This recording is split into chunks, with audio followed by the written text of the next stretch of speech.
श्री कृष्ण जो हैं, भगवान श्री कृष्ण, वो उनको परमेश्वर बोला जाता जी है ना। और परमेश्वर सिर्फ वही है जी परमेश्वर का अर्थ होता है परम ऐश्वर्य के मालिक। तो मैं कुछ ऐसी चीजें बता रहा हूं जिसकी वजह से आपको ये समझ में आएगा कि श्री कृष्ण है कौन। जी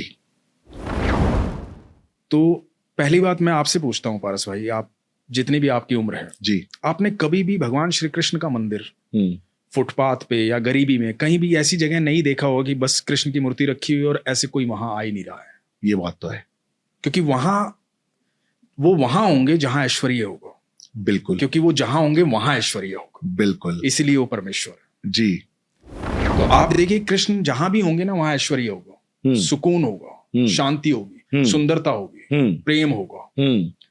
तो भगवान श्री कृष्ण प्रेम जो है ना, वो प्रेम है। हमारे भीतर जो प्रेम है ना, वही श्री कृष्ण है। जी जी तो जब हम प्रेम को जागृत रखते हैं तो हम श्री कृष्ण को जागृत रखते हैं, हम जी उनके करीब होते हैं। जी दूसरी जो बात है, जो मैं यदि हिंदू नहीं भी होता और मैं किसी भी धर्म में जन्मा होता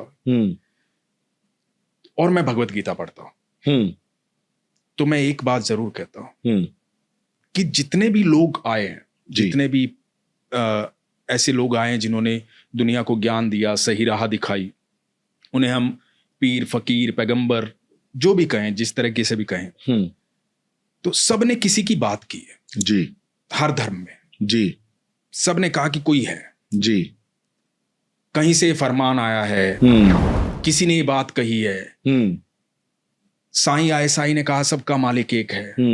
जीसस आए, जीसस ने कहा कि माय फादर सेज, पूरी बाइबल में लिखा है माय फादर सेज, मेरे पिता ने ऐसा कहा है। इवन अंतिम क्षण जो था, जीसस को जब सूली पर चढ़ाया गया, तो जीसस ने कहा कि हे पिता, इन्हें क्षमा करना, क्या नसाना थी, कुछ भी नहीं था। तो अर्जुन को भगवान ने राजा बनने का फॉर्मूला दिया था, रईस बनने का फॉर्मूला दिया था, रिच बनने का फॉर्मूला दिया था। तो श्रीमद् भगवत गीता से भगवान ने यह बताया था कि तू राजा कैसे बनेगा। बिल्कुल। तो जब भगवान के करीब जाते हैं ना, तो आप राजा बन जाते हैं, गरीब नहीं होते हैं। बिल्कुल। आपकी रिचनेस खत्म नहीं होती है। बिल्कुल।